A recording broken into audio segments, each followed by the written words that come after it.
جب مکہ سے ہجرت کر کے مدینہ تشریف لے جا رہے تھے، حضرت ابو بکر ساتھ میں، آپ کے جو ہے غلام ہے عامر ابن فہیرہ وہ بھی ساتھ میں، کفار قریش جب پیچھا کرتے کرتے تلاش کر رہے ہیں، ایک جگہ پہ حضور پہنچے تو ایک کوئی جھونپڑی نظر آئی حضور کو۔ وہاں جب اس پہ گئے تو دیکھا کہ ایک عورت ہے جس کا نام تھا ام معبد، اور وہاں پہ ایک لاگر کمزور سی بکری بندھی ہوئی تھی۔ حضرت ابو بکر نے جو ہے اس سے پوچھا کہ اگر گھر میں کچھ کھانے کے لیے ہو تو ہم قیمت دے کے خریدنا چاہتے ہیں۔ تو کہنے لگی کہ ہم تو عرب بڑے مہمان نواز ہوتے ہیں۔ اس ام معبد نے عرض کیا ہم تو عرب ہوتے ہی بڑے مہمان نواز ہیں، لیکن اتفاق سے گھر میں کھانے کے لیے کچھ بھی نہیں۔ حضور نے جب وہ بکری دیکھی کونے میں بندھی ہوئی لاگر سی، تو ام معبد سے کہنے لگے کہ اگر تم اجازت دو تو میں اس کا دودھ نکال لوں۔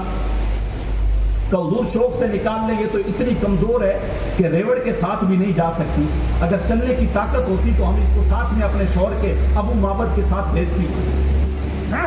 حضور نے حضرت ابو بکر صدیق کو کہا وہ جو ہے بکری کو کھول کے لے کے آئے۔ پھر کرم شاہ ازہری نے ضیاء النبی کے اندر لکھا ہے کہ حضور نے جو ہے اپنا دست رحمت، دست شفقت اس کی پشت کے اوپر پھیرا تو اس کی جو تھن تھے، جو اس کی کھیری تھی، اس کے اندر دودھ بھر آیا، اور حضور نے لے کے برتن کے اندر اس کا دودھ دوہا۔ حضور نے بھی پیا، ام معبد نے بھی پیا، ابو بکر صدیق اور آپ کے غلام نے بھی پیا، اور ام معبد کے گھر میں جتنے برتن تھے سارے دودھ سے بھر گئے۔ یہ حضور علیہ السلام کے قدموں کی برکت۔ اب حضور وہاں سے چلے گئے اور اس کے گھر کے اندر اجالے ہی اجالے ہو گئے۔ شام کو جب اس کا شوہر آیا تو گھر کی رنگت بدلی ہوئی دیکھی، سارے گھر کے برتن جو تھے وہ دودھ سے بھرے ہوئے۔ کہا کیا معاملہ ہے، بکری کو تو جو ہے وہ ہڈیوں کے اندر گودا ہی، یہ دودھ کہاں سے آیا؟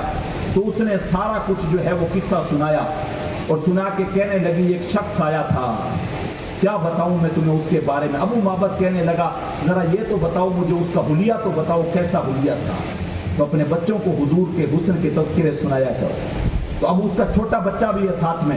اب ام معبد بتاتی ہے ایسی خوبصورت آنکھیں تھی، پلکیں جھکی ہوئی تھی، اور جو ہے چوڑی پیشانی تھی، جب چلتا تھا تو ایسے لگتا تھا جیسے اونچائی سے جو ہے وہ نیچے کی طرف آ رہے ہیں۔ بات کرتا تھا، بات میں ایک روب تھا، اور ایسے لگتا تھا جیسے منہ سے پھول جھڑ رہے ہیں۔ جب مسکراتا تھا ایسے لگتا تھا جیسے سامنے والے پہاڑ پہ عکس پڑ رہا ہے۔ ساری چیزیں بیان کرنے کے بعد لاسٹ میں جو اس نے حضور کے حسن کا نقشہ کھینچا ہے، سارے حسن کے نقشے کھینچنے والوں کے کلمات اس پہ قربان۔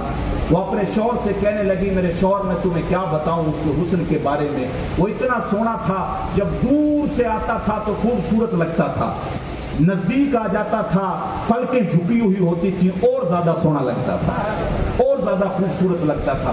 کچھ لوگ ایسے ہوتے ہیں جو دور سے بڑے خوبصورت لگتے ہیں، لیکن جب نزدیک آ جائیں، نقوش واضح ہو جائیں تو پھر اچھے نہیں لگتے۔ کئی لوگ جب آپ دور سے جان رہے ہوتے ہیں، پھر ان کے ساتھ کاروبار کر کے دیکھیں، رشتہ داریاں کر کے دیکھیں، تو پھر معاملات کھلتے ہیں۔ یوں تو اس کے لہجے میں برف تھی مگر چھو کر دیکھا تو ہاتھ جل گیا۔ تو کچھ معاملات ایسے ہوتے ہیں، کچھ لوگ دور سے بڑے اچھے لگتے ہیں لیکن جب نزدیک آتے ہیں تو اتنے اچھے نہیں ہوتے۔ تو کہنے لگی میرے خاوند تجھے کیا بتاؤں، وہ دور سے آتا تھا تب بھی سونا لگتا تھا، نزدیک آتا تھا حیا سے پلکیں جھکی ہوئی ہوتی تھی اور سونا لگتا تھا۔ کیا خوبصورت نقشہ کھینچا۔ باتیں